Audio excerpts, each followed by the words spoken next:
En fait, on s'aperçoit qu'on vit dans un pays où tout est à l'envers, c'est-à-dire l'éducation est faite pour nous empêcher de savoir, le système de santé est fait pour créer des maladies, l'intégration, elle est faite pour créer la désunion, les médias sont là pour nous désinformer, donc je sais que c'est énorme, mais quand j'ai écrit le complot contre la santé, je vous disais, j'ai eu un mal fou à digérer ce que j'apprenais. Déjà d'apprendre que le gouvernement, enfin les États ne sont pas protecteurs et qu'en fait ils sont capables de nous empoisonner pour le profit.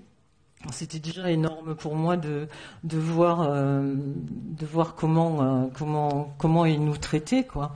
Et depuis, je suis en liaison avec beaucoup de lanceurs d'alerte un peu partout sur la planète. Et il y a de plus en plus de documents et de vidéos qui circulent où on voit que vraiment les élites, ce qu'on appelle les élites, mais en fait ceux qui mènent vraiment le monde, parce que c'est pas nos dirigeants qui mènent le monde, tout le monde le sait maintenant.